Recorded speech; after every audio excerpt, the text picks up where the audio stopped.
We're here. Well, hello. Welcome. And we've got company. We got Lulu. Welcome. Lulu's Monday very night. excited. Generational Change. I'm Jen. I'm Peter, and we are starting early this evening. We are starting early. And why are we starting early this evening? Because we're accommodating. That's what we are. No, it's because...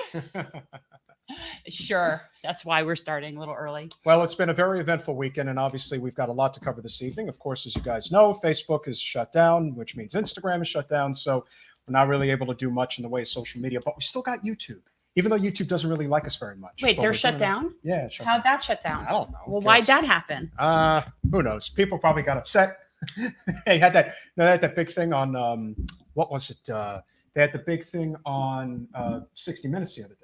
So they were talking about the misinformation campaigns that are being, plastered all over Facebook. And so now all of a sudden, the day after, 12 hours later. But this isn't just about what they're saying about COVID misinformation, is it? Because that's where a lot of this started. I think that's where it started, but I think a lot of it was always there. It just got amped up to, like an 11, if you will, with everything that was going on.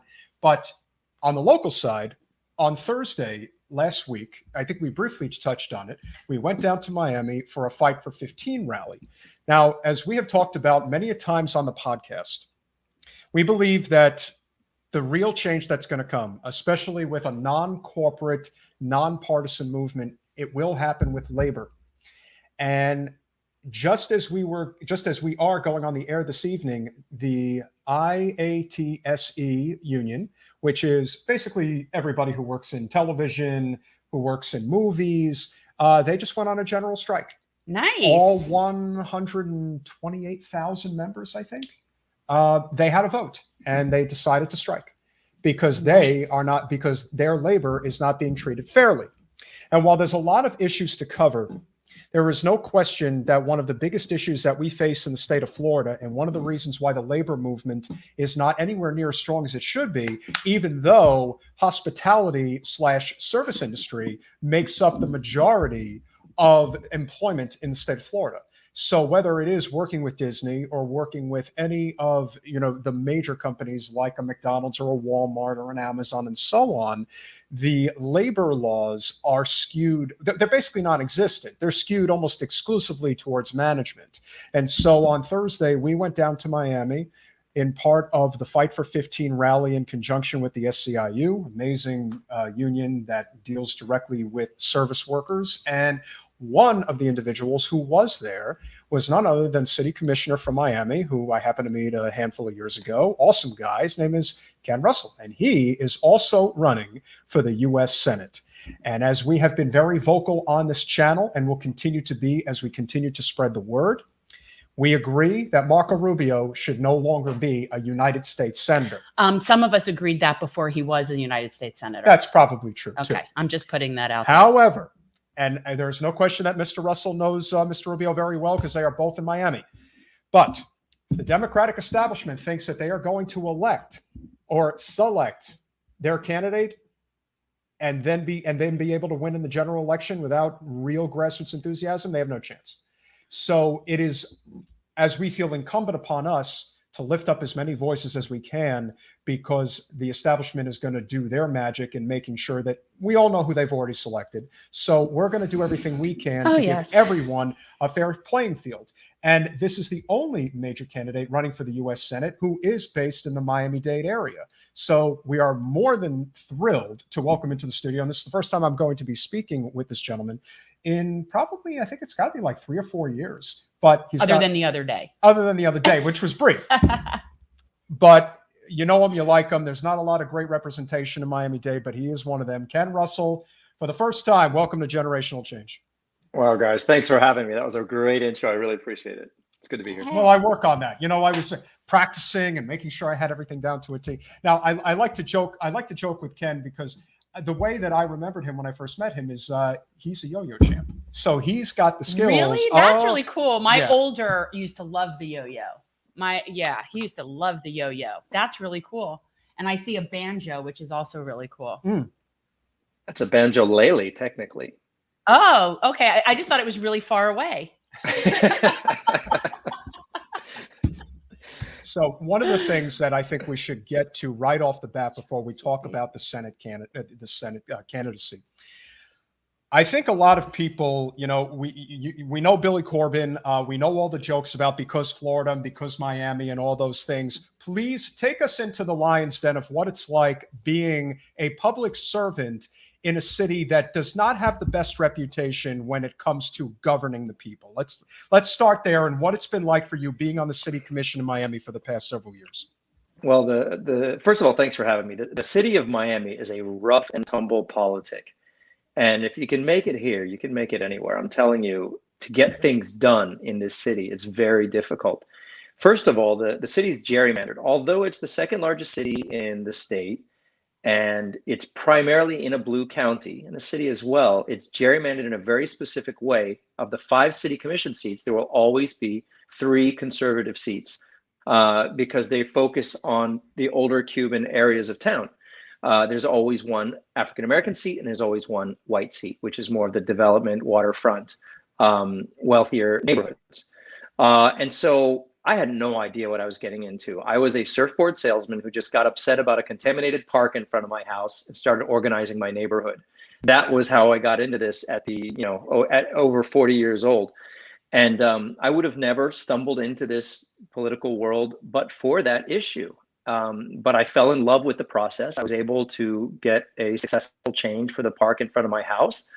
And I decided to run for public office, mostly on environmental issues, but I've learned so much more over the last 6 years, not the least of which is how to navigate a very complicated politics. Yeah, Miami is definitely, it's been rated the most corrupt city. It is the city that has the highest income inequality issue. The issue that we see on a regular basis, Ken, and I think you can probably shine some light on this, especially alluding to the fact that the city commission is gerrymandered, even though this is really supposed to be, as we really try to talk about the importance of local politics, this is supposed to be nonpartisan seats. But clearly that is not the case. And the biggest issue that we see from a distance being in Broward County, there is, and of course there's a problem here with it as well, but massive overdevelopment. I mean, anytime you drive into Miami, there's massive, crane extensions everywhere. It's out of control. Never stops. The building just never stops. And when you consider all of the issues, permeating now, as we're seeing with the climate crisis in real time, I can only imagine how difficult it must be trying to stop the developers from being able to just, it's already overdeveloped to begin with. Now it's just getting out of sight, out of mind. What's it like dealing with that in lieu of dealing with the climate crisis? Well, the first thing, though, we do serve as nonpartisan seats, and I have to give it credit. We have a lot of our issues, trust me, in working together as a commission, but we do leave our party at the door. I've been able to pass every single piece of progressive legislation I've wanted to at the city over the last 6 years, from environmental to government transparency to police oversight to affordable housing. And it's not easy to navigate, but it can be done. And one of the main reasons is that we don't wear our parties on our sleeve. And this is one of the unique things of municipal government that I wish would translate a little higher up to state and federal.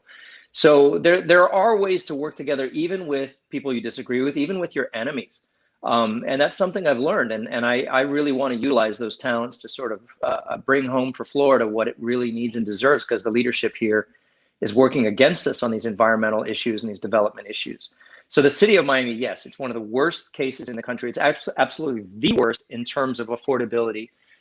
We spend more of our income on our rent or mortgage than any other city in the entire country, and by far. And it's only getting worse. As you see this big tech boom coming to Miami right now, the housing prices are already going up, and the new workforce of this higher economy is not even here yet. Yet our affordable housing crisis is palpable. So the good news is, as a city commission, we really have a willingness to solve these problems together. And I've got the backing of my constituents, whether they're conservative or not, on environmental, because we have hurricanes and sunny day flooding. We have these issues, and the overdevelopment and the traffic. This isn't partisan. This is quality of life, and everybody's experienced it. So use that to leave the party at the door and get the problems fixed.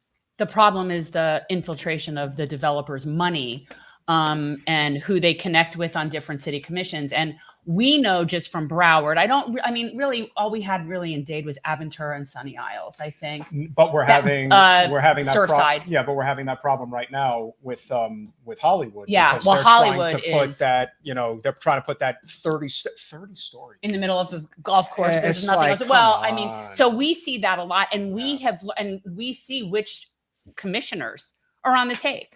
Like, it's just so obvious. I mean, and it's really unfortunate that that's how it is. So it isn't partisan, it's just corporate. What are you seeing? And again, there's a lot of things we can say about Senator Rubio that are not good, but he really just, if there's a way to, the best way I could describe him is he's just the ultimate yes man. He's a cuck. Yeah, he'll do whatever the corporate special interests ask him to do. He'll take that money and he'll rubber stamp everything. And I can imagine, from the perspective of somebody who wants to run from the US Senate, because Marco Rubio is based in Miami, you really get a front row seat to see exactly how bad he has been as a U.S. Senator as it pertains to a lot of these issues mitigating that are not just in Miami, but happening in all different parts of the state, but Miami especially. And if you could speak to that, what basically motivated you to say, all right, you know what? I think I've got a real understanding of what the state really needs, because I'm in Rubio's backyard and I really think I can identify where his major flaws are and where I think we can improve on them significantly. Well, I hate to correct you, but you said because he lives in Miami, I must know him well. I've been on the city commission for 6 years. I've chaired the commission. I've worked on our over $1 billion budget and the needs we have with the federal government. Marco Rubio has never darkened the doors of City Hall. He has never been there to say, what can the federal government do to work together with your city? What can we do? And so what I have is all these gaps in like, for example, affordable housing. It's such an expensive prospect to tackle. And one of the biggest things that should be helping us is housing and urban development. The federal government has programs. These programs are so poorly written. It's so hard to get these programs to do what I need them to do for my communities. They end up actually dividing a community and scattering families versus holding neighborhoods together. So I don't even use the federal money. I create my own pots of money using general obligation bond funding. I'm actually turning around the American Rescue Plan funding into affordable housing, land acquisition right now. I need more help from the federal government, and then forget it when it comes to environmental and storm surge protection. This is major Army Corps investments we need. And no one from my federal representation is here to say, hey, let me shepherd you through this. Let me know what I need to fight for you. And he's on the wrong, I mean, this is the worst part. He's on the wrong side of every issue that's facing Florida right now, from the Fight for 15 issue to women's rights issues, to environmental, to storm surge, to big sugar, you name it. Marco Rubio is on the wrong side of it. Yeah, we have that with our Congresswoman as well. She's pretty much right up there on the wrong side of absolutely everything. And the reality is Marco Rubio doesn't care. It doesn't matter to him. He can just sit there and keep getting elected, and his, the Cuban voters will come out for him every single time. And he's just completely feckless. I don't think I've ever seen him actually do anything. I think he's rated as, like, of the 100 U.S. senators, I was thinking of the 50 Republican senators, he's about as ineffectual as anybody. Like, yeah, he's right at the just, bottom. What's the point? Yeah, he's basically, he doesn't get anything done. No, I mean, like, nothing. But I don't find that our Congress people are much better. I mean, who do you have that's doing anything? Well, Florida overall just has it's not good in terms of federal politics. No. It's just not. And that's a big problem. And so what is it that you more or less were motivated to make this big leap? I mean, obviously, people would say the city commission, then to the U.S. Senate, would be, a way too big of a bridge to jump. But I would push back on that, because being a city commissioner in Miami, to me, it's essentially the equivalent of being a congressional representative. It is that much responsibility. Yeah. There is that much stuff that you have to cover on a day-to-day basis. So being able to do that much government on the daily versus other parts of the state, I think is significant. So what was your motivating factor, and what have you experienced so far? Because obviously running a statewide race, that's a lot of travel and a lot of people you have to meet. Well, it's funny you should say that, because the city commission it's the equivalent of a council seat in most towns. It's the lowest elected office you can hold in the land, and other than running for president, U.S. senator is pretty much the highest office you can run for in the land, and so that it is a big jump. But I think part of the problem for most people that think there's some 20-year corporate political ladder you're supposed to climb, that process actually, it robs your soul of your ability to be effective when you get to that level. And so I want to do this. I'm not looking for a career of my life in politics. I'm almost 50 years old now. I was really enjoying being a surfboard salesman and an entrepreneur and taking care of my family and being in the ocean all the time. I'm here to be effective. And I've learned so much at the local level of how to write legislation, how to find the politics to get it done, how to put together a financial stack to make things happen. But the biggest gaps I was seeing were at the federal level. And even running for Congress to me is not effective enough if I'm competing with other congressional districts around the state for resources, where we need somebody as a champion at the top level of the state who is really marshaling the funds and resources and legislation for us, but then also building the relationships amongst all levels to make sure it's serving Florida in the way it should. And I also noticed that there is no statewide federal candidate who's running on Florida's issues. People are running on things that are very true. They're very upset about January 6th and Trump is bad. These are very true things. And I stand with everything that a lot of the people I'm in a primary with say. But if they're not bringing Florida's issues, not only is it not the right tack to take, it doesn't win a general in Florida anymore just to be a Democrat. You have to tackle Florida's issues. And that's why I'm running on water quality as my primary issue. So these are the big things that I want to fix and change. And the running for office part and what I've experienced is hilarious. I've been to 18 counties over the last 8 weeks. And it's a really eye-opening experience. And the biggest thing I hear is, you're the first one to come around in years. Never met my senator, and certainly never met a candidate for senator who does this. Everyone buys TV ads and social media, but I am treating this exactly like I treated my district when I ran and knocked on doors. This is one big neighborhood. We're going to knock and walk and get grassroots excitement and build up. I've got a whole year. See what happens. Yeah, that's one of the things that to me is so treacherous about the idea of doing a statewide race. I mean, it's just massive. I mean, I would probably go for it if I lived in like Rhode Island or someplace like that. But and Florida is really, there's parts of Florida or another country. And it could be 5 states. There's really like 5 states, but like the difference between Miami and like Florida is extremely vast, So, what have your experiences been in some of the more rural places and more of the, pretty red? I mean, we're, pretty red areas. Yeah, well, we are doing a 67 county tour. I'm not going to leave any stone unturned. I believe that Democrats leave a lot on the table in rural counties where it is not very hard to meet and assemble the existing Democrats that are there. It's just not on everybody's calendar or schedule or map to focus on. But I believe that in the Panhandle alone, in North Florida alone, you can find 50,000 Democratic votes. That's what we usually lose a typical Senate or governor's race by. So I'm dedicated to it. We actually launched the campaign up in Wakulla County. We went to Panacea, Florida, population 900, learned about oyster farming and the water quality problems they've had that were messed up by the Army Corps and how industries have been decimated. I love trying to solve problems. I'm addicted to Rubik's cubes and just puzzle solving. And it's not that complicated. It's just no one cares enough to put the pieces together and build the relationships and then find the funding. So everywhere I go, it's just a new, I'm gobbling up information of how to improve my platform to serve the state. One of the things that we see very often is this casting aside of independent voters, even though independent voters are who decides the election. The GOP makes sure of that. You're really not going to get, any reds, if you will. You'll pick off some here and there, especially if your focus is that, quite frankly, is universal.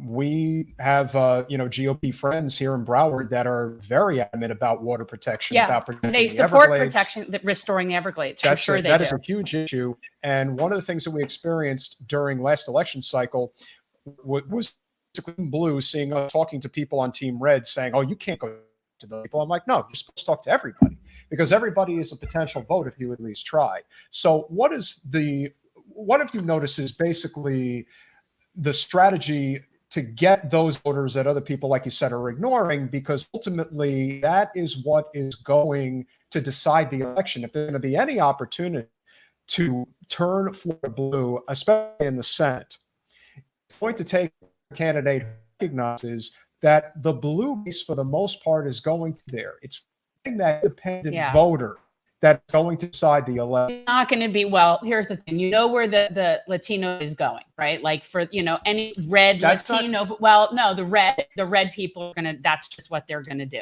That just is.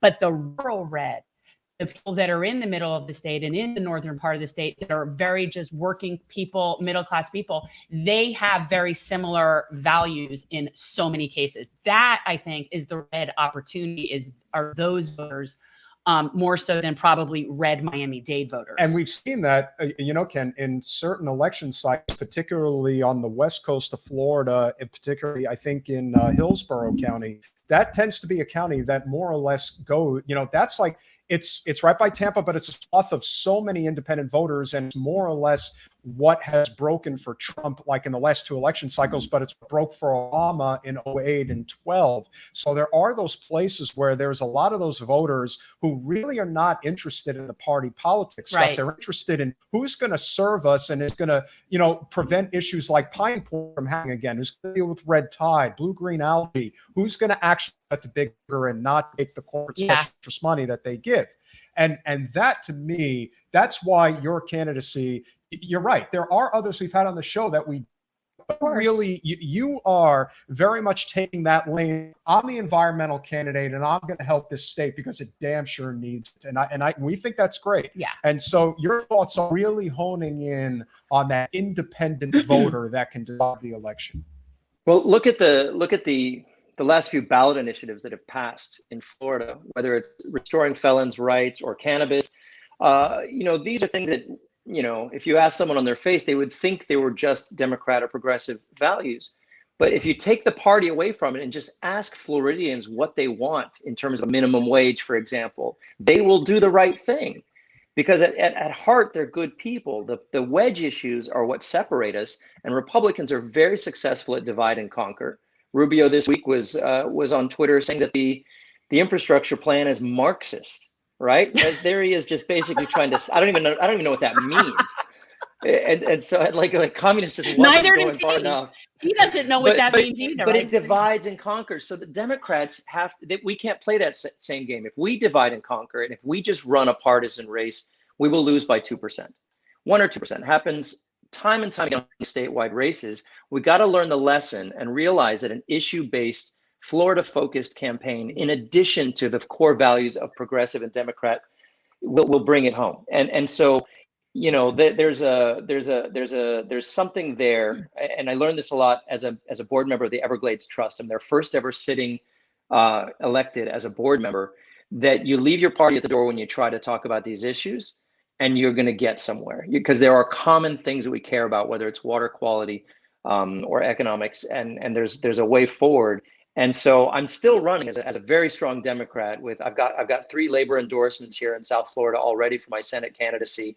But you know what? It's not going to be a campaign of negativity. It's going to be a campaign of Florida's vision for the future. And I don't mean it as rhetoric. Like, there are complete solutions to all these problems, whether it's Lake Okeechobee or anything. So I'm excited.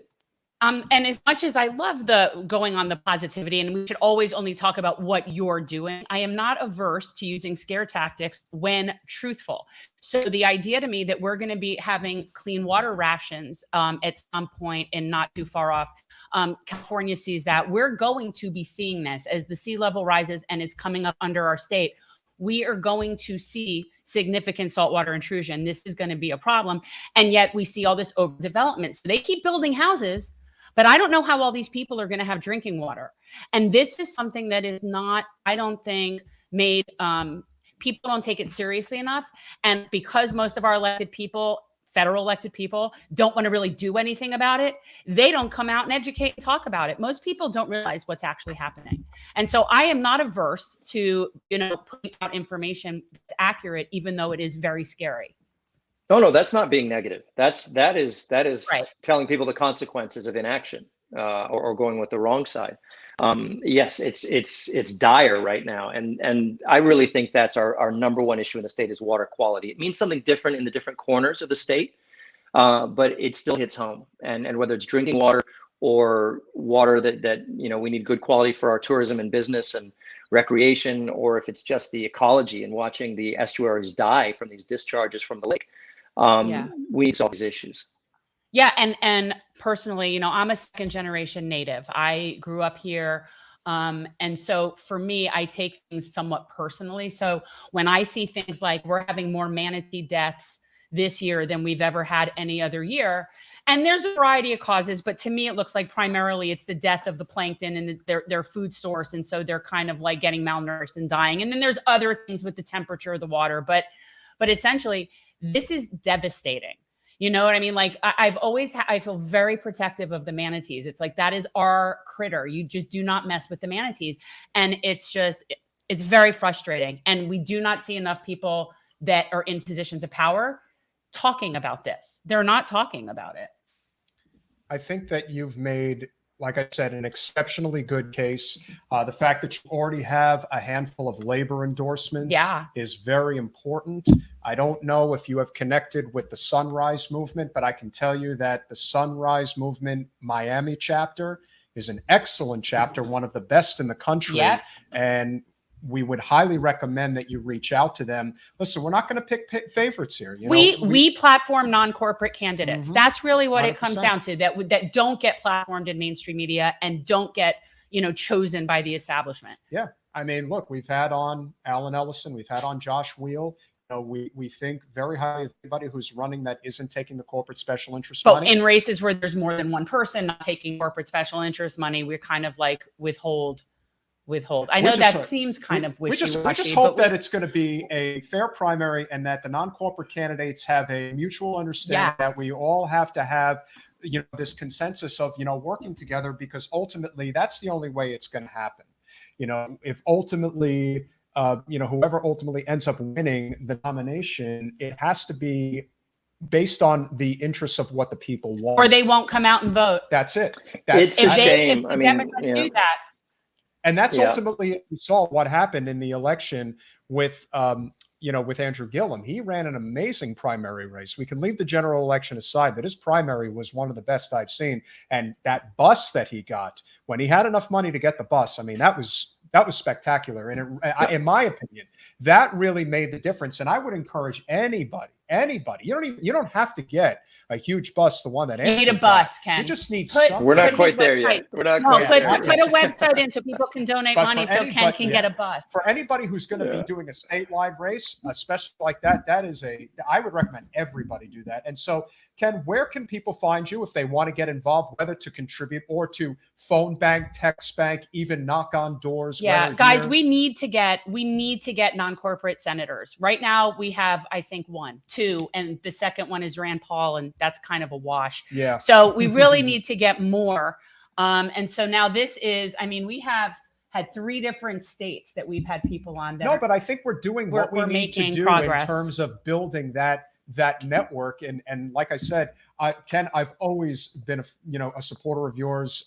You were the one commissioner that really stood out to me when I came down to one of the Miami DEC meetings, and you get it. And obviously you're swimming in a shark infested waters, no pun intended. That is Miami politics, but you've been able to do an amazing job. And obviously we want to continue to support your efforts. And certainly in the meantime, guys, it's Ken Russell for Florida.com. So we highly recommend that you go and check out the website. Like I said, if you have the opportunity to phone or text bank, if you even have the opportunity to knock on doors, or if you have the opportunity to contribute, it is the best way to help a grassroots campaign. Well, it's for things like if you guys want clean water. 100%. There's little things. Yeah, the little things that we care about. Because Marco doesn't care. He knows how to drink the water, but he doesn't necessarily know how to keep it clean. But if I could give a quick plug, because I appreciate anyone who wants to go to my site and help support the campaign. We need that, of course. But the real thing that's going to win the races in this next cycle is if we have an infrastructure of voter registration and activation. And the candidates themselves aren't doing this. We need to support the organizations, the grassroots organizations that are doing that. So I issued a challenge last week at the end of the quarter to every other statewide candidate who's running right now to give $5,000. In that moment, it was a challenge to the Florida Democratic Party's voter registration efforts.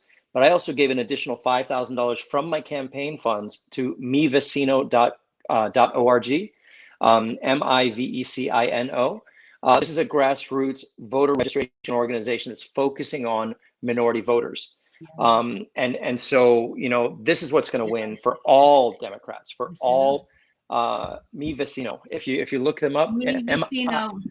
MIVECINO. It means my neighbor in Spanish. And it's an amazing group that's registering voters hand over fist right now. And so I'm supporting these sorts of groups with my funds from my campaign, because that helps me and it helps all Democrats right now. And that's the big thing. And don't count out the Hispanic vote. I'm fluent in Spanish. I've been here in South Florida delivering for my constituents. And I'm telling you, even Cuban Americans are tired of Marco Rubio's talk. He's fighting dead dictators and not delivering anything to help reunite families with their family back in Cuba, or even send money back to their family. So we've got the potential here to take down Marco Rubio. There's 9 candidates in this primary. So keep an open mind. Look out for all these candidates, because what you want is not just who the best primary candidate is. You want who's going to be able to have the right platform, message, and profile to bring down Marco in the general. Yeah, I agree. Thank you, Ken. It's been a real pleasure. We will definitely have you again. We are definitely looking. Yeah, we want to do a panel as we get closer and have as many people on like we did for Congressional District 20. Do something like that. And we are all about what you're talking about. The environment is something we are. It's right at the top of the list. I mean, what else is there? Nothing. I mean, we don't have an inhabitable planet. We got nothing. So that's what we need. And obviously, you've definitely. I would just tell people they need to hear Ken Russell, and I think they'll like you very much. And in the meantime, Agreed. It's great to catch up. And let's definitely touch base again soon. Thanks for having me. I really appreciate the chance. Thanks, brother. Have a great evening. Good luck. He's good people. And, like I said, from the moment from the moment that I met him, like I said, and of course, he was really smart. He took the yo-yo out and he did the little icebreaker. And I was like, yeah, that's perfect. That's it. Now, of course, you're like, why do you like that? And my attitude is because it's something other than politics. It's because we're sick of talking about politics. Because politics isn't the only thing we want to think about. Oh, no, you can. I usually don't want to think about it at all. Oh, so I only think about it because you make me think about it. Of course. Well, if you have another way in, if you have another conversation to talk about, that is, that's well for you. That's sports. Well, sports is life. Just gonna say, okay. Well, for you, if there's not politics, there's sports. Oh, in South Florida, it's slim pickings. Well, again, both directions, sports and politics. It's slim. And just when we thought that the Dolphins were actually going to be good, I don't want to talk about that. So it is what it is. Hey, the Giants had a big win yesterday, so I'm excited about that. And speaking of South Florida, an interesting transition into the conversation we're going to have this evening. One of the things in left politics that doesn't really get talked about enough is human trafficking.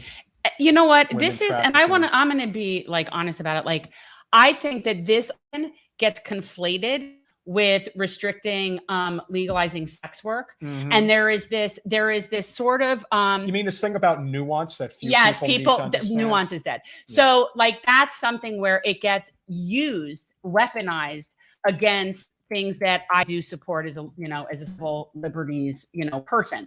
So it is very nuanced, but yeah, the human trafficking thing is very real, very scary, and Florida is a very big hub. We are a very prime location. I mean, it makes sense. It was always something. It was always something that I was thinking about and knew that was a serious problem. But it never gets talked about to the degree that the South is one of the most trafficked areas in the world. And I remember this conversation happening when the Super Bowl was here. And they didn't want to have it. The Super Bowl committee is like dead set on because there's so much money that the Miami area brings in. Yeah, but only really for a handful of people. That is correct.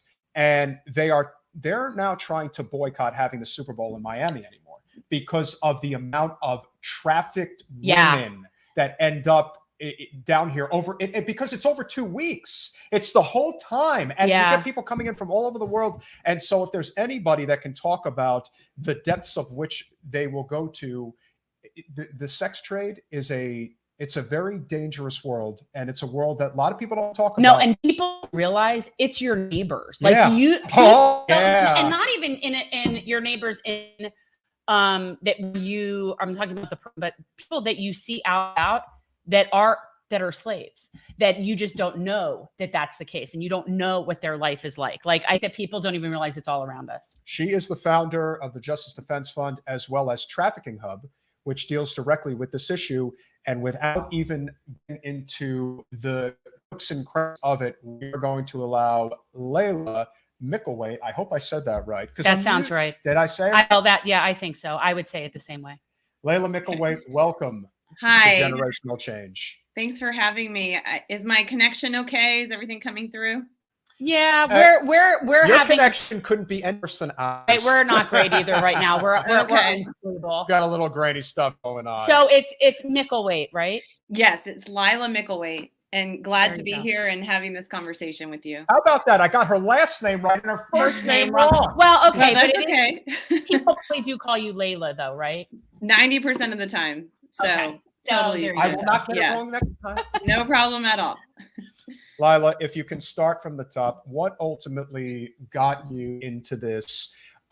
Because we hear the stories all the time. I mean, when I first moved into the townhome community that I was living in Delray, I didn't realize that there were halfway houses being operated in the neighborhood. On top of, there were registered sex offenders in the neighborhood.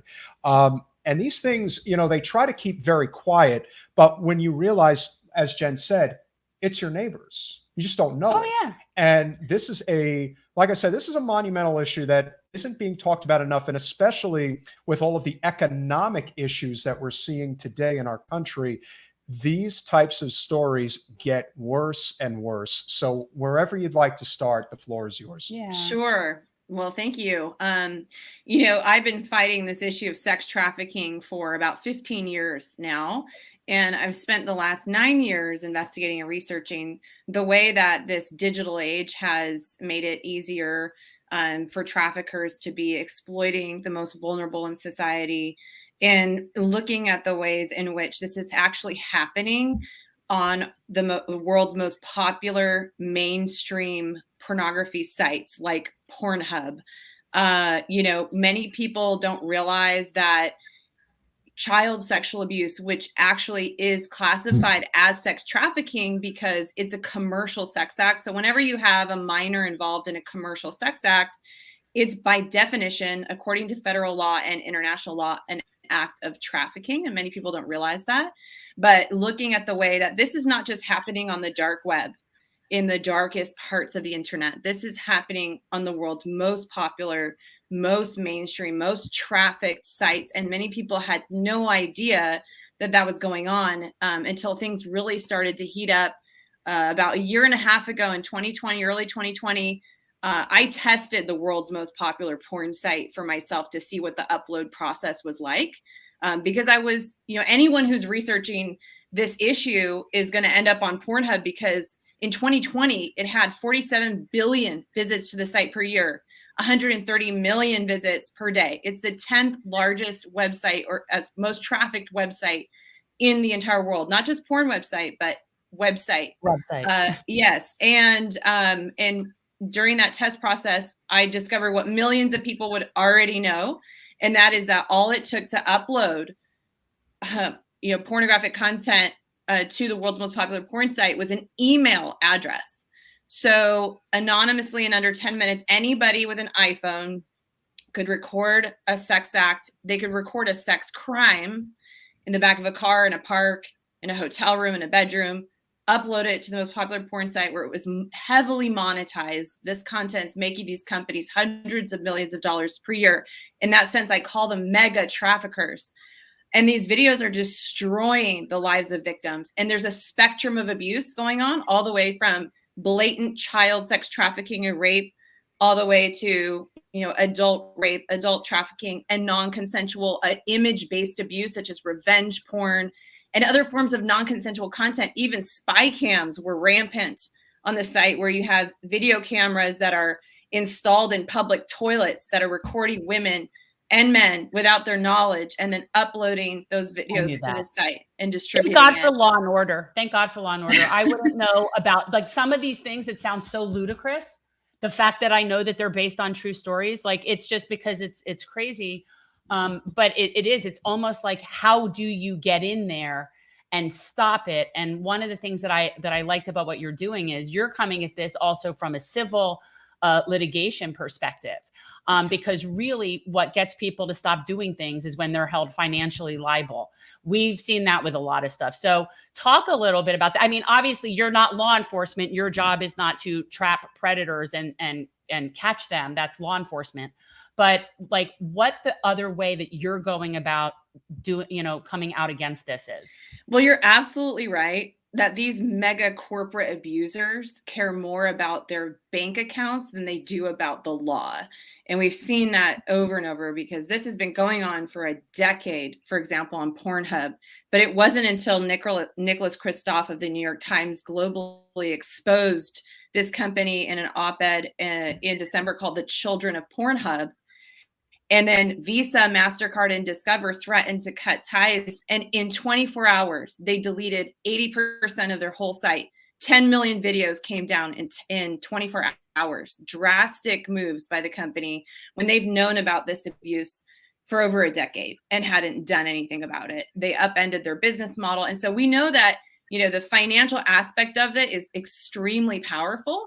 And so through civil litigation, we want to empower victims of these, abuses to pursue justice and do that strategically, and also pursue corporate enablers. So we want to see companies that are enabling these bad actors to continue their abuse and profit from it, for them to be held accountable too. And a perfect example is a lawsuit that was filed in June on behalf of 34 victims, 14 who were underage when they were exploited on Pornhub. Not only did they sue Pornhub and MindGeek, its parent company, but also Visa and Colbeck Capital and the investors who actually invested in the company. They're also being sued under US laws, because any corporation that benefits from a trafficking venture can be sued. And so we want to rein in this rogue industry and hold them accountable and prevent this from happening in the future. Yeah. You're like the Erin Brockovich of sex trafficking.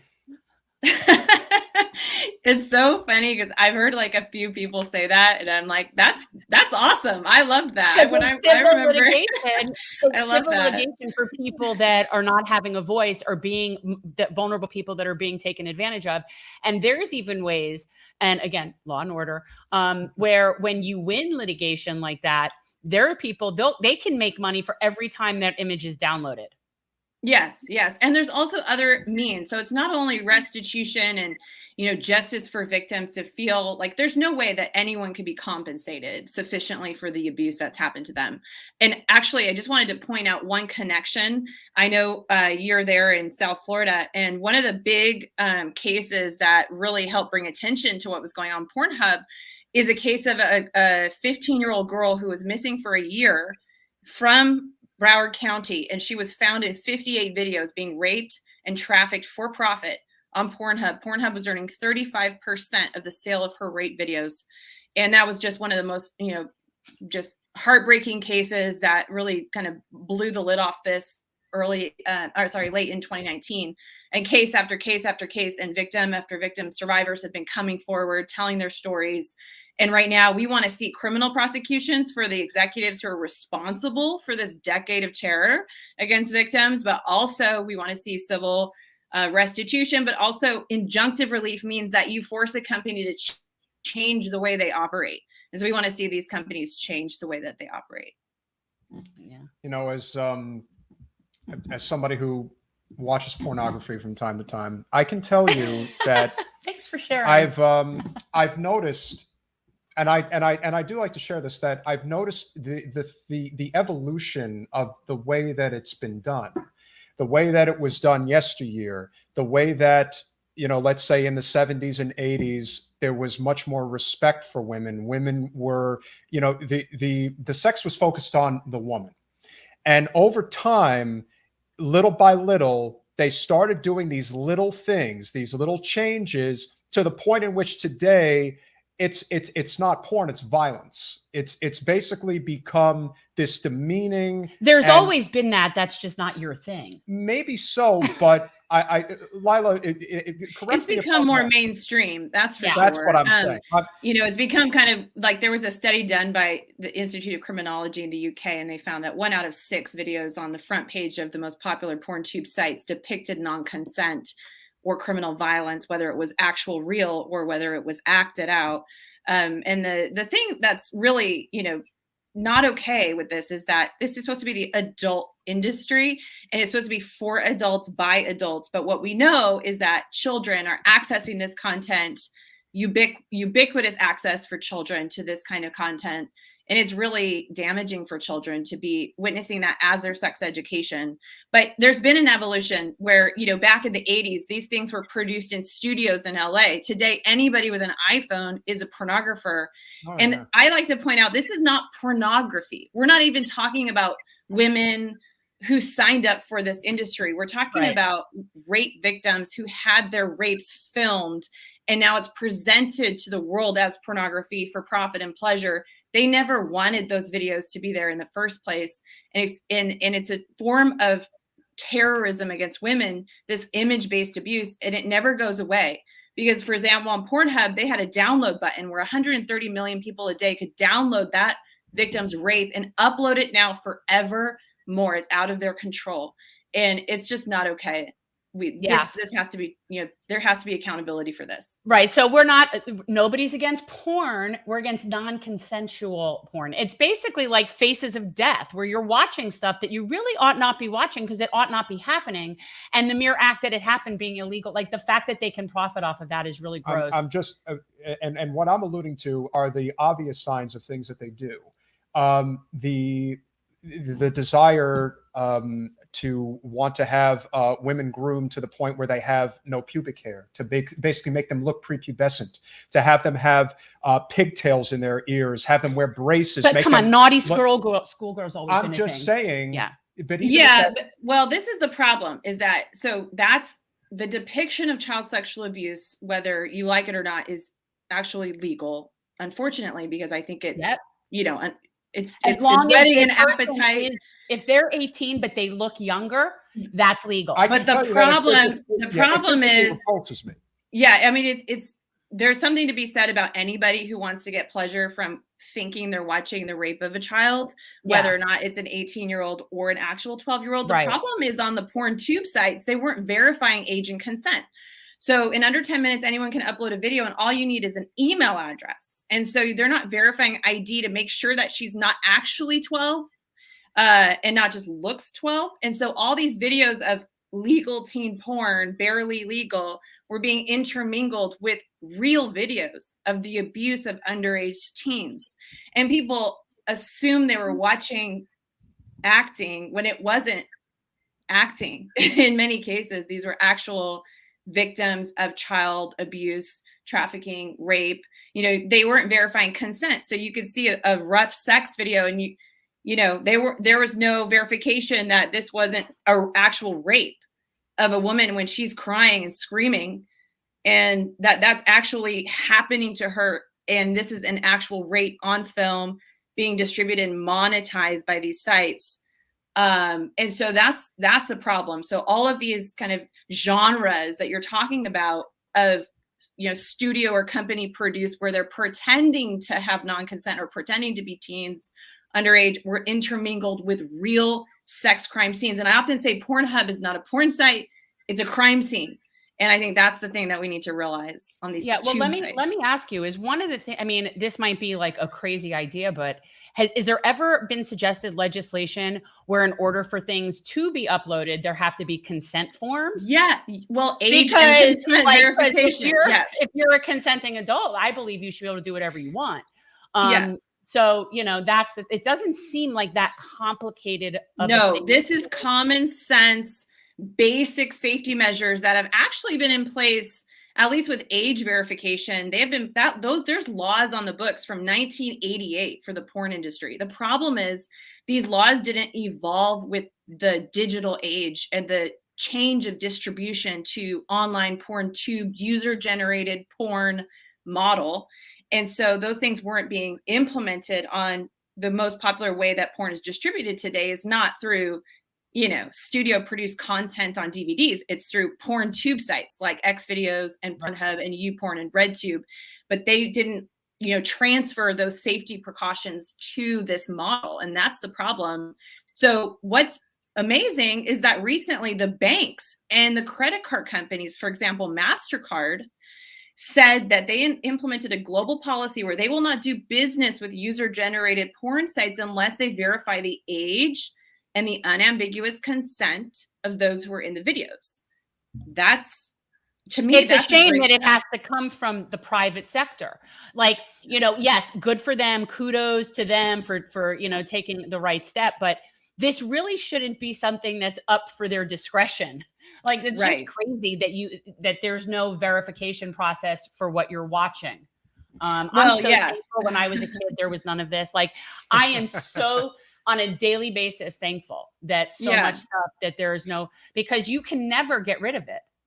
Right. Well, once you're a victim of this crime, like I said before, victims have said that this is the immortalization of their trauma. And so you have a 14-year-old that was pressured into sending a sext or wanted to send a, video to their boyfriend. And then that gets shared with his friends. And then all of a sudden it's on PornHub or Xvideos and her name is in the video and her school and she's suicidal. And then, it's forever living in the digital space and it's almost impossible to get rid of it. And it's so damaging, and that's one aspect on the spectrum of abuse, like I mentioned, all the way from rape to all the way to spy cams. 9 women recently sued Pornhub for being spy cammed and having those videos uploaded from South Carolina.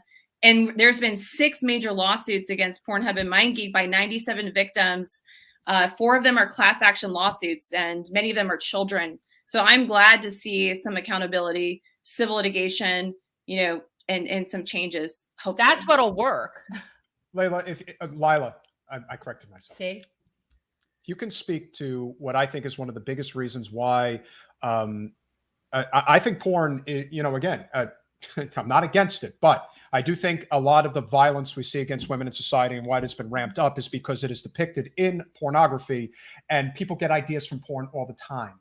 And so what they see is going to, it's going to transition. It's viewing and doing. It's viewing and doing. And the thing of it is that it's children accessing. So when you have a vulnerable child, the frontal lobe of their brain is not developed yet. They don't have that reasoning center of the brain to know, they just watch things. Like my 4-year-old daughter watches Moana and then she thinks she's Moana and she's like in the laundry basket, like trying to row around thinking, it's like, kids watch things and then they act them out. And so it's not a surprise if they watch non-consent, if they watch, violence, whether it's real or depicted. And, the cases when it's real, when this is actually a rape that they're witnessing as their sex education, or it's actually a child being abused or any other form of non-consent, that imprints, and that becomes a model for them. And that's a real problematic thing. And so I think that there's a real legitimate push that needs to happen for age verification for access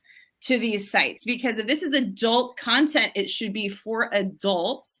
And we can't just rely on parents. People often say, well, just be a good parent. Well, just put a filter on your kids, but what about kids who don't have attentive parents? What about kids? Okay, I'm an extremely attentive parent. And I can tell you, I don't know what goes on in his room on that computer half the time. He's 15. And you tell you the truth, I really don't want to know. I don't want to know what's going on in there. But it's like nobody can completely know what their kids are doing online. I'm sorry. You just can't put the responsibility on parents only. And that's not fair to the most vulnerable kids who, not in the digital like I said, oftentimes they're not even home. They're working too hard to just get dinner on the table, to be paying attention to their kids' browser habits 24/7. And so it's the government's responsibility to implement these kinds of safety protections for this digital age that we live in, where kids are spending so much time online and they're being harmed online. And we can stop that through age verification. Yeah. And how much of an issue do you think it is? Because one thing that I don't think gets talked about enough is the fact that sex crimes, especially sex crimes of men against women, do not get prosecuted anywhere near to the extent that they should. Very often it's a he said, she said type situation. Yet I think the statistic is it's like 90 to 95% of women who claim that they've been sexually abused. We've talked about this. I don't know a Yeah. single adult woman that hasn't been violated in her life. Not one. I've not met one. So until I meet a single woman that has, adult woman that has not been violated in some way or another, I'm going to still cling to my thought that everybody has been violated. So why anybody is ever surprised that here people are violated is shocking to me. Yes, but I also think the connection there and the reason why so much of this is allowed to, the reason why this even goes on in the first place is because the way it should be prosecuted is never prosecuted to the extent that it's actually deterring people from doing it. Now, I agree. Civil litigation is how more likely than criminal litigation is how it's going to get done, because people don't want to lose money. As soon as it starts affecting their bottom line, it's like, oh, well, I guess we're not going to be able to do it here. Right. And that, it is unfortunate that it's like that. Sick. But I still think from a criminal perspective, you know, the idea, you know, just the thought, I mean, I've been in a situation where I've been inappropriately touched and like, I was very extremely uncomfortable. I can't even imagine what it would be like, you know, to actually be raped. I mean, that is a psychological and then trauma. have it on video. Have it on everyone, video. for everyone. That's a psychological trauma you probably won't ever get over. No. And the idea that there are men who do this, and listen, there are women too that commit sex crimes. I'm not saying that they don't, but the men who do this, they basically got a slap on the wrist more often than not. They're not really getting, because there's not really witnesses, and therein is why most of these things don't go as far as they should criminally, is that it's always going to be a he said, she said. Even if there's evidence of sex, still he said, she said that it was or was not consensual. So that's the problem. It's a crime that happens mostly without witness, and that is why. Did you ever deal with cases like this? No, because that's all felonies, and I really like to stick around possession of marijuana misdemeanors. But yeah, no, that's the problem. It's generally a he said, she said, and generally it favors men. Yeah, I think that, you know, there needs to be less impunity for abusers across the board, and I think that goes from, you know, civil, you know, responsibility to criminal liability and prosecutions and investigations and resources.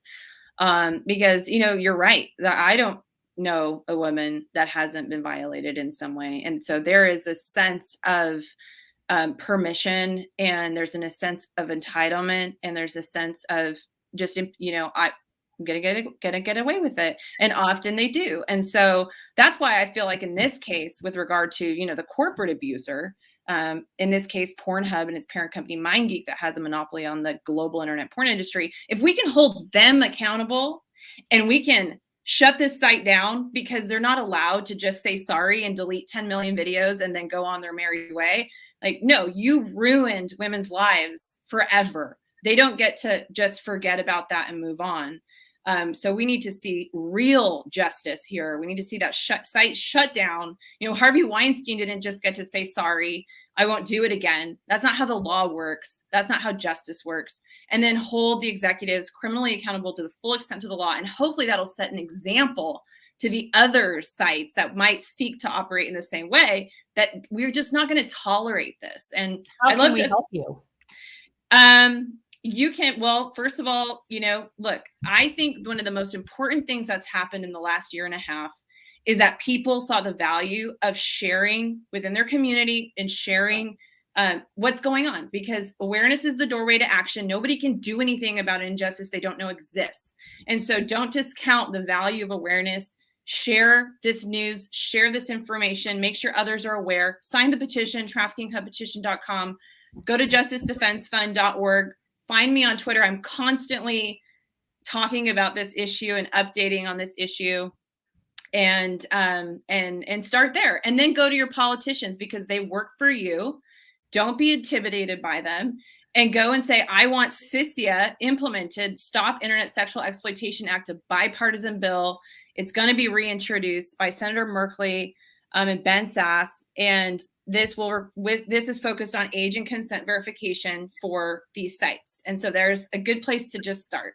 Okay, we'll add that to our bills. Speaking of, and again, we weren't going to transition necessarily into politics, but since you opened the door, obviously, I do want to address Matt Gaetz, because this could be, in my opinion, a landmark type of situation, because he's being accused of trafficking, human trafficking, because he took an underage girl across state lines. And in the deep South, especially in a state like Florida, that's a big no-no. You don't do that. And he, unfortunately, is one of those, what I would call protected politicians. Most of them are protected, but he's on a whole other level because of his father and the amount of power that he has in Northern Florida. But I am kind of curious as to where you think that case may go and the ramifications that could come for this industry if something at that level was able to be done to somebody as powerful as somebody like Matt Gaetz. Well, I mean, just look at how Epstein was protected for so many years, and that was just swept under the rug. And,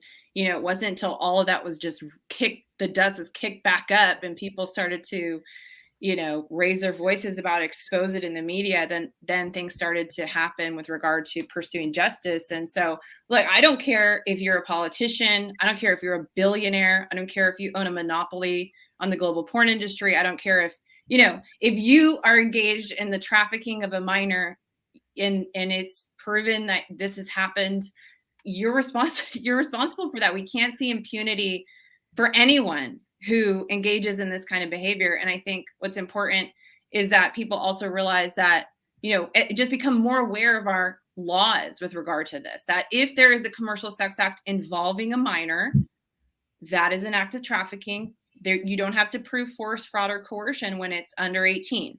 If there's a commercial sex act and that person is under 18, that is by definition human sex trafficking. And so I think, you know, just even understanding the basic definitions, you don't really even have to move across state lines to be a victim of sex trafficking. And so, yeah, so I think, you know, with high profile cases that everybody's watching, if the facts play out that, you know, this actually was what is alleged that it is trafficking of a minor, and that person is held accountable and prosecuted for that, I think that's a huge deterrent for everybody else. And I think it should be done, and certainly shouldn't be swept under the rug at all. Yeah. Something that I think, and it sort of like goes back to what we were saying, like there's this range, right? There's a range of abuses that go on, like from in a woman's life, anything from uncomfortable jokes to, you know, what I call like the Bill Cosby rape, right? Like there's this spectrum of things.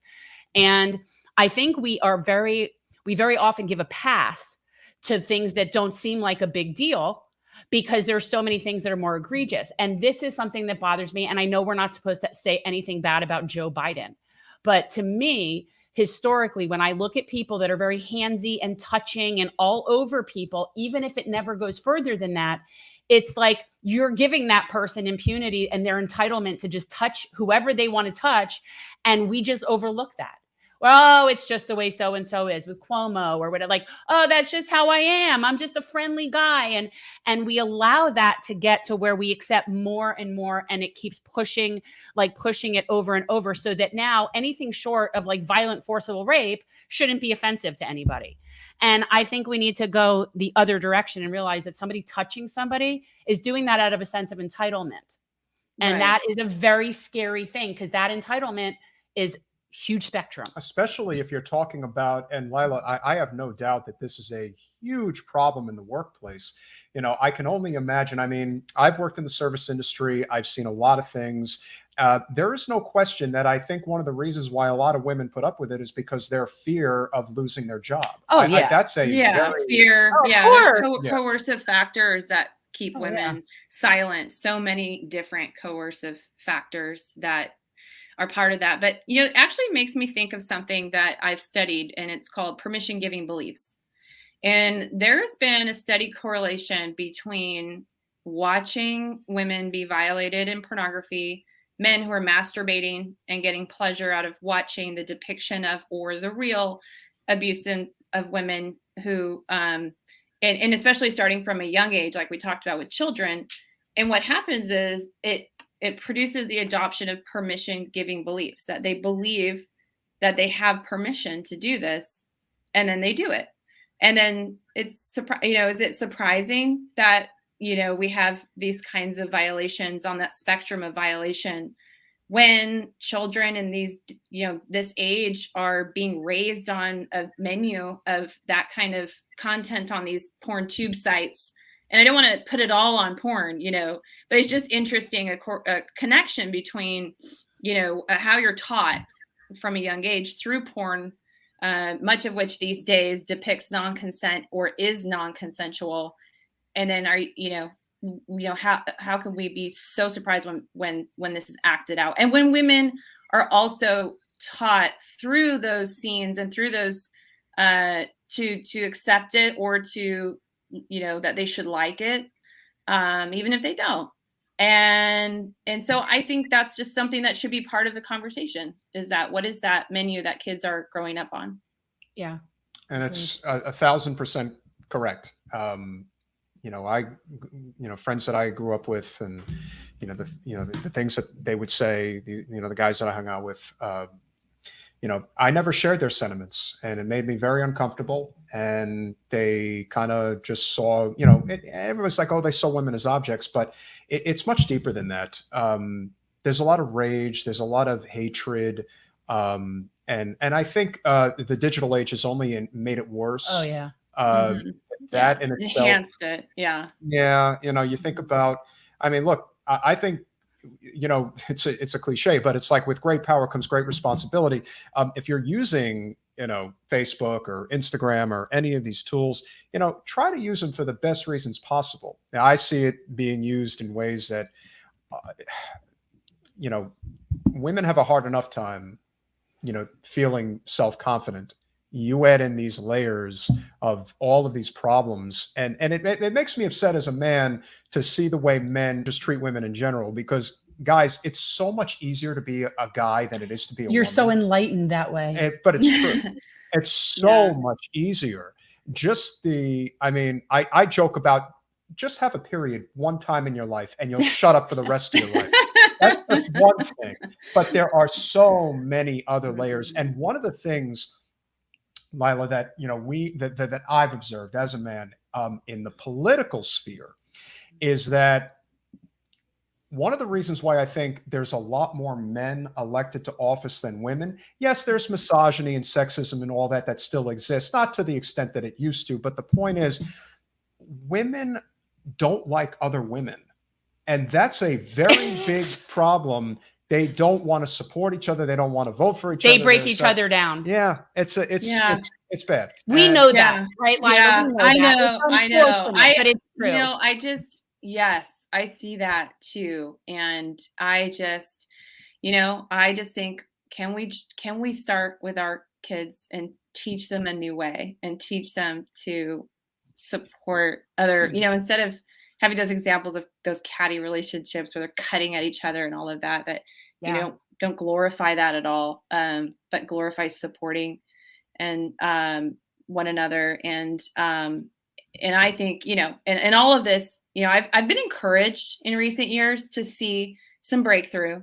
I feel like there is a heightened sense of abusers needing to be held accountable and being held accountable, and like a sense from the public, kind of the public sentiment of holding abusers accountable. Like, I was so encouraged to see R. Kelly's situation play out recently. Where he was convicted.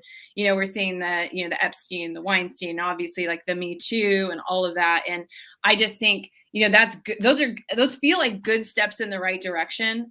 And I think even, with regard to this stuff with image-based sexual abuse, stop victim blaming. We have to change the narrative around, things like revenge porn and non-consensual content that isn't necessarily rape, but it's still very damaging. And when we talk about those things at this time, we still have a sense of victim blaming going on, but we need to change that as well, and really recognize this as a form of terrorism against women. Support women who have been victimized in this way. Don't demonize them. Don't shame them. Don't victim blame them. Support them and hold their abusers accountable, whether they're individuals or corporations that distributed that abuse. And so there's still so much work to be done, but I definitely feel like there's been a shift in recent years. I don't know if you would agree with me. Oh but yeah, it does for seem like sure. there is. No, there has been. I also think it's important and I completely agree that I don't care what anybody does, that something that's not their consent, it's a no brainer. That's no deal. But I do think we also need to be teaching children to not be putting everything on the internet. And we especially need to be teaching our girls that, because that's where they seem to be the most violated. So it's not necessarily from a sexist perspective that I think only women should be responsible. But if that's the audience, that's the vulnerable group, we do need to be teaching these girls that while it seems like a fun thing to do right now, it really isn't a good idea. And I don't think that there's anything wrong with putting that responsibility on them to be aware. It's an unfortunate thing. I'm glad I didn't have that. I wouldn't have necessarily been responsible. I'm so glad. That. Yeah, I'm so glad. But it's such a dangerous landscape these days, and they don't know the consequence. They can't see farther than their own, just like 2 feet in front of them. They don't understand that this could follow you for the rest of your life, that this could tear, when you're trying to get a job later on, your abuse could still live on the internet. Colleges look up your social media. They do. And they have retracted acceptances based on social media profiles. Yeah. So it matters. It matters. And even if it's not, even if you say, well, I didn't consent to that, it's not, even though you're right, it's still not going to help in that situation. Like people need to be careful about it as well when it isn't a non-consensual thing. You know what I mean? Like, don't be making videos, people. Don't be making videos. It's not going to end well. And it all there has to be a shame-free zone to talk about that stuff with kids. I think that's a really, really important thing. And I think in a lot of households, there is, shame around talking about that, and it's just not discussed. But it's one of the biggest things impacting, children's lives is what's going on online, and especially when they're teens and tweens with regard to sexual content. And so, I think there just needs to be a real massive awakening and talking about and making it not shameful to discuss. I think it's a great way to wind down the conversation, because we saw particularly what happened with Governor Cuomo and President Biden, particularly even more so with Governor Cuomo. The comments that I would see, because we're friendly with Lindsey Boylan, who was the lady who first came forward against the governor, and the way that there were so many women, particularly older women, who were basically saying she was asking for it, is the because it was a Democrat, and they make it political. That's what makes it even worse. Mm-hmm. And so I would hope that the more this story, what you're doing right now, because let's face it, this doesn't get any corporate media attention. Why? Because we all know a lot of people with a lot of power are involved in this stuff.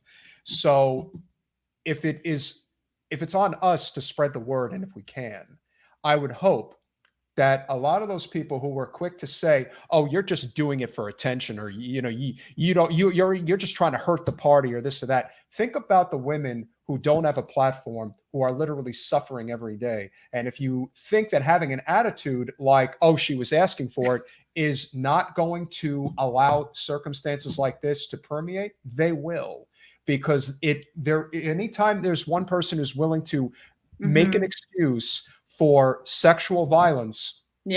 It's then what happens when it's your own sister or your own daughter?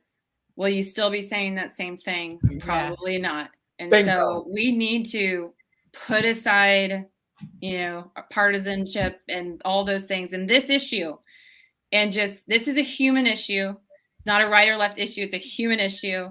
If you care about human rights, if you care about consent, if you care about stopping exploitation, and this is exploitation that, ruins lives, that just think of it like that. And, and think of it as your own family, your own daughters, because at some point it might be, if it's not already, like you said, so many, I hardly know any women that haven't been violated in some way. We probably I've not met one story. So look, it's all of us, and we need to just put differences aside and those things, and just really pursue this as a human issue, and do it with with a sense of resolve and boldness, and don't stop until we hold perpetrators accountable. Well, we need to add that bill to our list of things that things that we want to work on during as session. and as men, guys, you know, we need to step up. You think? You know, this is a big reason why nothing happens. And the same was true because I did go to one of the women's reproductive right rallies on the weekend, and it's like 95% women. But that's always been the case. I told but it you shouldn't that. be that way. Well, yeah, that's what I'm saying, and that's part of the reason why nothing changes, or it only gets worse. Because the truth is, men are just, they're either okay with it or they're complacent. They're just complacent. Well, the truth is, I mean, at the end of the day, if this is a financially driven crime and demand is what's driving the economics of this, most buyers of trafficking globally are men. Yeah. And so it is a men's issue. Yeah. And so it needs to be thought of and talked about, you know, really less about women's choices to buy and sell sex, which I agree with you. Women should not be criminalized for selling sex. It's just re-victimizing people who are already vulnerable. But let's talk about men's choices to buy women who are trafficked. Let's talk about those choices more and hold men accountable for their choices. And so, and demand for the exploitation. And there you go. You destroy the business model of sex trafficking right there. That's awesome. Yeah, just try being a better human being, guys. Well, that's the thing. It's like, keep your hands to yourself. Like, didn't we learn this? We did. Like, it's just like, it's so basic. Just don't touch people who don't want to be touched. And then there's the whole other category of people that get off on watching people touch people who don't want to be touched, which is what a debaucherous society we live in. Laila? With that said, we put the website up for justicedefensefund.org. Guys, check it out and support. What is the other website that we could put up so that people can check out your work? Well, it's justicedefensefund.org. And then my personal social media, my handle is Laila Mickelwait. I'm always talking about these issues, specifically with related lately to holding Pornhub accountable. And the hashtag that you can follow online is Trafficking Hub. So it's a play on Pornhub, Trafficking Hub. And you can see, guys, you need to follow this, because when this legislation is coming up for a vote, this is important. And it's one of the ones that is not going to get, a lot of attention, like a lot of other things. But you know what? This is legislation, much like with the firefighters. This type of legislation is actually something that could end up being very bipartisan. So the idea that you think that you have to make it one side of the aisle, it isn't, because there are a lot of real, true conservative legislators out there who hate this ish. Yes, that's true. Absolutely hate it. And I don't care what their reasons are. No. If we can come to the same conclusion, you could have your evangelical reasons all you want. And that's fine. If you have, again, I'm not going to find much in common with a number of those types of representatives like a James Inhofe in Oklahoma, but he is the type of senator that would probably take interest in a bill like this. This is what I say. Look, we can disagree on a lot of things, but we can all agree on the fact that nobody should be raped and trafficked for profit on the world's most mainstream porn sites. End of story. And what I'm saying, I started a petition to shut down Pornhub, and it's been signed over 2 million times. So it's 2.2 million signatures from 192 countries, from people from, left, right, all political parties in Canada signed a joint letter to hold them criminally accountable. They have 8 parties representing their government. Like, we're seeing bipartisan, we're seeing media outlets on all sides of all different kinds of issues agreeing that this is not okay. And I that's where that's the lane I'm running in right now, is let's just agree on this and get this done so that people can stop being exploited. Laila, it's been a real pleasure having you on the podcast this evening. And let's definitely continue the conversation. This is immensely important. And like I said, it's a conversation that really doesn't happen enough in left politics, and it needs to. It really does. And we're very grateful for all the hard work that you're doing. Thank you so much. Yep. Yeah, if there's anything you can do to help, please keep the conversation going, and we will definitely be in touch. Thank you so much. It was good to talk to you. Okay. Pleasure. Bye. Have a great night. So again, it's a hot button topic. It's a controversial topic, but it's one that needs to be talked about. And as I had alluded to, I see it. And if you don't see it, then you're pretending like you don't see it because it's pretty clear. Or you're into it. Or that too, which is even worse. Wow. And again, I really do believe that pornography shapes a lot of the treatment of women in society. Well, it does, but then to me, there's also that slippery slope where people blame music for things and blame things. You can only do that to a fault, because then the other side of it is a chicken or an egg thing. Pornography also reflects what's going on in our society, so it feeds off of each other. Well, but when you think about how much, no pun intended, but how much traffic is going to these sites, yeah, we're in a very sad time. Yeah, when it's at that level, when it's those kinds of numbers, inevitably it's going to result in more sexual violence, and it's bad. But I would suggest that a lot of the issues that we have as a civilization, the dark, bleak, depressing, just people feeling isolated and alone and all of that, which I do think gets perpetuated by the whole online world. We have more communications, but less deep communications. And I think that people are very void and empty and lonely. So I do think there's a link and but I just think that we should just all sort of come together on this idea of consent versus non-consent. It's really not a difficult thing. It's really not difficult. If somebody consents to that, I'm all for it. No, if you can legally consent, have at it. Whatever floats your boat. 1,000%. And again, like I said, I just think of it from, again, I'm not going to say the things that, my guy friends have said, Please but don't. I can assure you that it's not good. Well, I'm sure it's very disrespectful to women, and they were raised that way because that's what they see. Yeah, there is something to be said for that. And then there is the fact that you brought up, which is a lot of times women are our own worst enemy. In a lot of these cases, women throw other women under the bus all the time. Oh, yeah. They always come to the defense. They're always the worst. Yeah. And so, listen, are there probably some cases of Me Too, or have there been cases of Me Too, which is BS? Absolutely. But the overwhelming majority, they're telling the truth, and everyone knows it. And again, some will pay the price, most won't. And until the consensus becomes, we are not going to tolerate this anymore, we're not going to get there. But again, I think you're right about the fact that society is kind of cratering in a lot of ways right now. And so when that happens, the darkest elements of our human makeup come out. Well, that's what I'm saying. So even though I don't know that it is only working in one direction, it's kind of like feeding off of each other, like both sides of it. And I have no problem with porn. No, I don't even know what PornHub is, so I'm not going to say I have an issue with PornHub. I've never been there. It's just, I don't have a problem with it. But the fact that they can be promoting non-consensual acts with minors, or actually non-consensual acts of anybody, that's crazy. Like that, that's really crazy, and not be held accountable.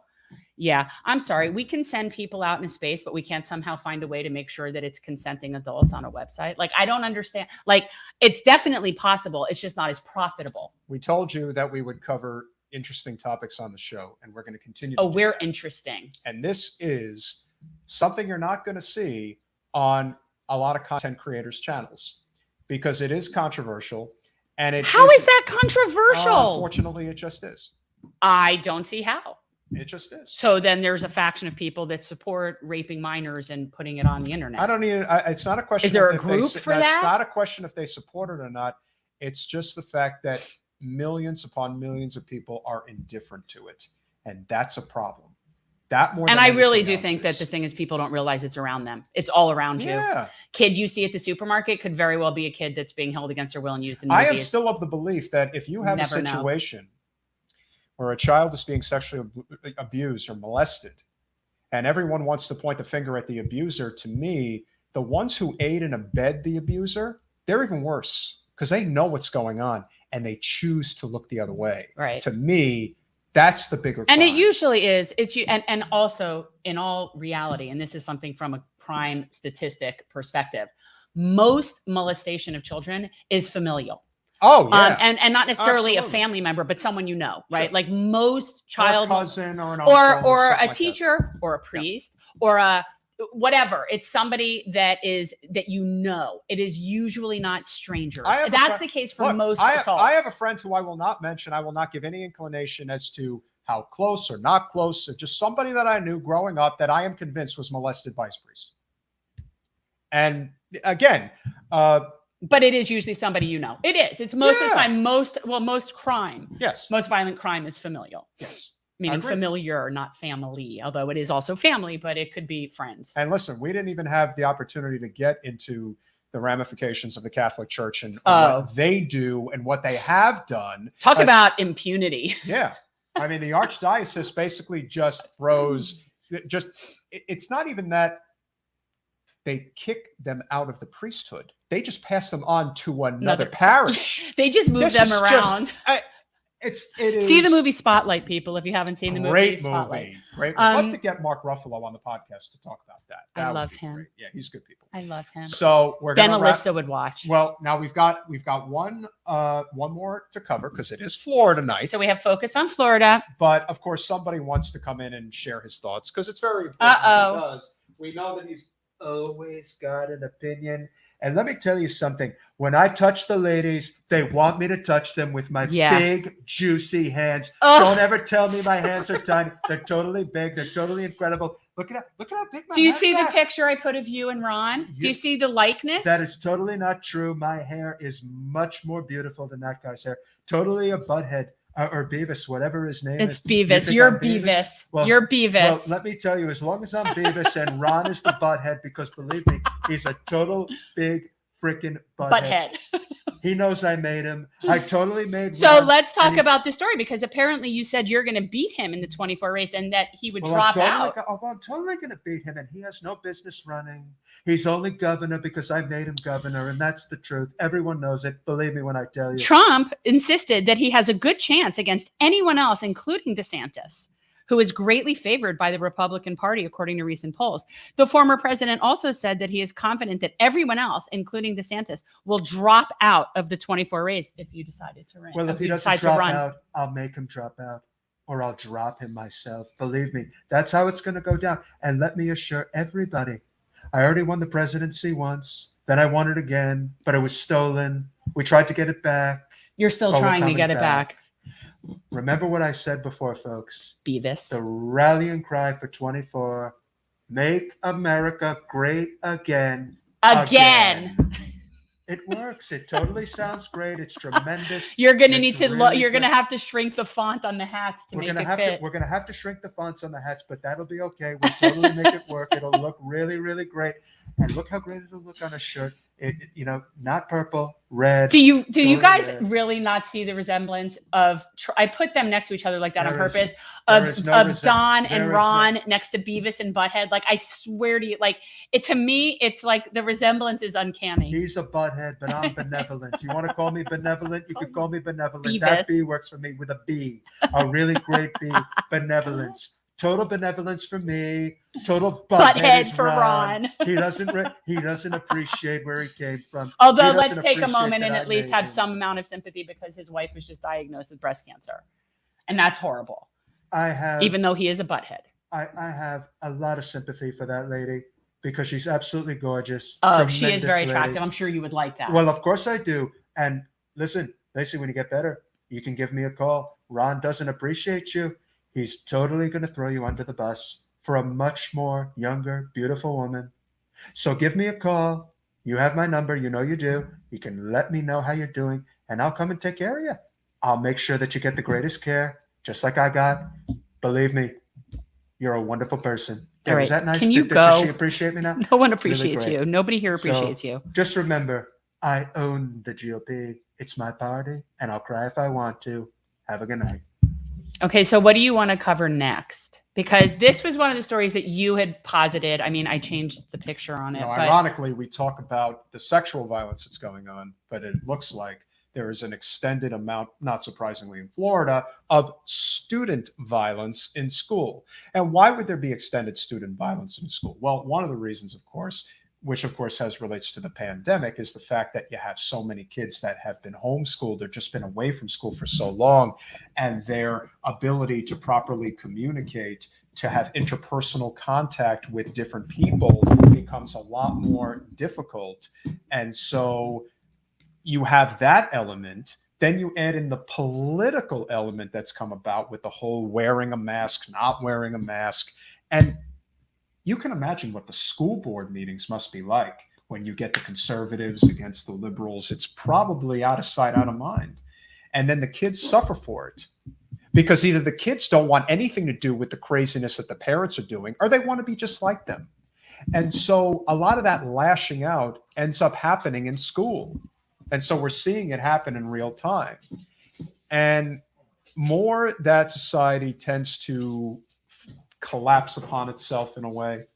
People are just mean, and people are desperate and angry and lashing out, and hurt people. So I think that but apparently violent incidents and threats of them have been occurring with rising regularity at some Florida schools.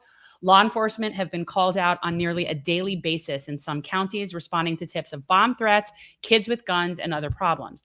Some observers have suggested it's fallout from the pandemic, and it's becoming problematic. So, I mean, it's out of control, and apparently this is happening all over a different county level, all over the Turkey, state. you're absolutely right. I agree.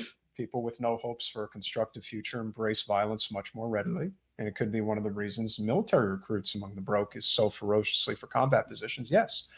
So when you're taking somebody who's already emotionally unstable, putting them in a position where they can have a firearm and kill people, yeah, it's not a good combination. No. It's not going to work out very well. But we do have, I guess, what you would call some bright spots to finish the evening on. We have a couple of good things. So in Volusia County, so way to go, Volusia. Remind me, where's Volusia? Where's Volusia? Central, north. Well, central. okay, everything to us is north and central. It's just north of. We're all the way down here. It's just north of Orange County. Okay, so and I'm really hoping that this is a screw you in response to the nonsense that's been going on, this debate about critical race theory in schools. Like, that's a real problem. But a Florida library is offering anti-racism kits in hopes of making it easier to broach difficult conversations about race in a meaningful way. The Volusia County Public Library made the kits available for checkout on Friday. Each kit centers a discussion around a book and is geared for different age groups from kindergarten to adults. The library received a $3,000 grant from Florida Humanities to launch the project. And this is the kind of thing that we need to be having. This is a choice. Yes. And not enforcing it. No, they're not enforcing it, but we shouldn't have to rely on things like this, but we need more places to be doing this, because obviously we're not going to get it in our public school system. So this was a good thing. So this was sort of like a kudos to Volusia County from us. Now, ironically, this is the type of thing that the Republicans would say is a form of school choice. You are not enforcing this notion of critical race theory, but if you want to learn about it, you have the option to do so. If you choose to remain ignorant, you also have the option to do that. That's what that says to me. That's what that says. So you have the option to learn something, but you also have the option to be an ignorant moron. What state are we in? Florida. Just checking. But this is happening in a lot of places, this argument over critical race theory. And it's absurd for so many reasons. One, because there is no such thing as critical race theory. That doesn't exist. Not in our primary schools. I don't know what that is. What they're actually referring to is what I call history, and should be being taught anyway. And so the whole thing is ridiculous. And the idea that anybody is out there arguing against teaching accurate history and teaching things like empathy and solidarity and understanding for vulnerable groups, like, yes, no, I'm against that. We can't have any of that. Well, who is against that? Like, I just. Well, again, what you have to remember is it's absurd. It's one of two things. Either they like things exactly the way it is and they're admitting their own bigotry, or a lot of people, frankly, I think are just ashamed and they really don't want to face it. They don't want to recognize that there are a lot of inadequacies in society. But most people look at it as, look, I'm struggling enough as it is. I don't need another layer added onto my shoulders and having to deal with this. I'm not a racist. I'm not a bigot. You know, I am who I am. I recognize that. But you realize the problem with that reasoning. Because there's still, you see, this is the thing. It doesn't matter if you personally are not a bigot. No. We would hope that most people, and again, we're not as bigoted a country as people like to make it out to be. But our system is. Yeah. That is a fact. Yeah. And again, I've seen it firsthand. And it's very common in the real estate industry. There's just so many layers. We have a racist tax code. Yeah, that's the stuff. So if you can't admit that that's what the real problem is, then I don't know what you're afraid of. Now, do I think that, you have a really big problem with liberal left politics that depicts everybody as a racist that they don't agree with on something? Yes. In fact, I think that is one of the biggest problems we have. It's false. Well, that's like false flags, basically. Of You're course. creating a problem where there is none, and then you're ignoring where there is a problem. The morons that just talk racist spew, yeah, they're gross, and it's indicative of ignorance. But just remember, the overwhelming majority of them, they live in enclaves that you wouldn't go to anyway. Yeah, but that's also not that's not the source of our biggest problems. They have no money and no power. No, they're just ignorant. Yeah. But the Karens that live in the gated communities that are on the school boards and the HOAs and all that don't want you moving into their very clean neighborhood, if you catch my drift, those are the impediments to progress. They are. They're the biggest bigots in society. I've always said that, and I'll continue to say it. And I know a lot of them don't want to hear it, but I'll leave my last thought aside. Why? I was thinking about bringing something up from the weekend, but I'm not going to. Okay, don't do that. So we will finish with a story that Jen loves to finish. Well, I do and I don't. So I want to be very clear about this. So apparently, and this doesn't surprise me, this is something where Florida would lead the way because it's a financial thing. So, of course, Trulieve, which is our state's largest medical marijuana operator, is now the nation's largest cannabis retailer after closing on a $2.1 billion deal to acquire former competitor Harvest Health and Recreation. So we've had a mass merging in cannabis. And this is actually something that I do not like. This is not going to facilitate what my priorities are. This is going to make more of a monopoly, more of an oligarchy, more control, and less access for people who can't afford it. And this is one of the problems I have in general with the idea of medicinal. It really is just, it's such a profit motive behind it, and it doesn't really give access to people because it isn't just about legally getting access, it's about being able to afford it. So this is a huge thing. And so now we're seeing more of a monopoly. I don't particularly care for that. Remember, guys, if you are looking at any sort of initiatives on the ballot regarding cannabis, it has to allow for home grow. And there's other aspects as well, but that's a surefire way to know if one is like going to be helpful. This is why it failed in Ohio. Biggest reason, because Ohio was not permitting home grow. And that's the biggest problem. The states that allow for home grow, the states out west, they get it. But the problem that we're seeing with this, and it's like everything else, is that a few business people, your John Morgans of the world, come in on the ground floor of this. They push through the legislation, and then they push themselves into a monopoly position to own it. And then it's like, oh, we're so progressive. We have legalized marijuana here. Well, no, we're not. We have a corporate monopoly over cannabis that is basically like, honestly, people like me, and I've said it all along, we do better from an access and financial perspective with it not being legal. Just decriminalize it. Yes. Well, that's all. Yeah. It should be completely decriminalized. Take it off schedule. And yes, the truth is I am in favor of legalization, but I'm also in favor of it being treated as medicinal for people who need medicinal, and that being included as available medicine that I think should also be free to people who need medicine. Yeah. So I believe there should be 2 tiers of cannabis users. I think that if you're recreational, you should have at it and do whatever you want. Absolutely. And I think that if you have a card, and I do think that it's okay to be somewhat stringent about who gets cards. I think we all know we're lax about it because it's just a road to legalization. But I think that for people where cannabis would be prescribed medically, legitimately medically, those people should have access at the same lack of copay that I think they should have for all their other pharmaceuticals. For those of us that are recreational or that want to be recreational, I have no problem with people paying taxes on it. That's fine. That's how it should be.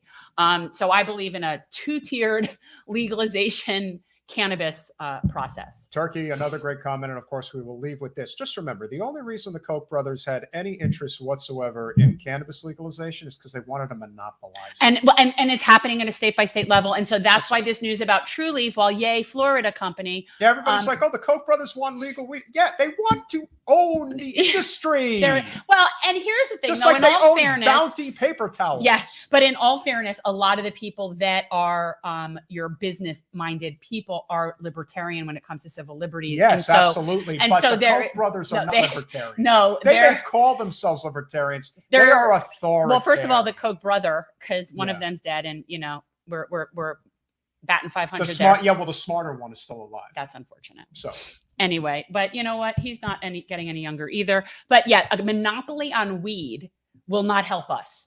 It really won't. And certainly it doesn't help people who can't afford to get medicinal. That's something people don't realize. Why don't we give it to our veterans? I think we should be giving veterans weed for free anyway. Well, let's work on that. I think you should have, like, if you're a veteran, you should have like a special card that works in like veteran cannabis machines, and you could just sort of like help yourself to cannabis. We should have it legal home grow for all veterans. Well, it should just be, and then you can of course subcontract that out. I mean, I am definitely weed for warriors. Look, I'm weed for everybody. Yeah. But when you're talking about, you do, and you're talking about a vulnerable group that even if given access can't afford.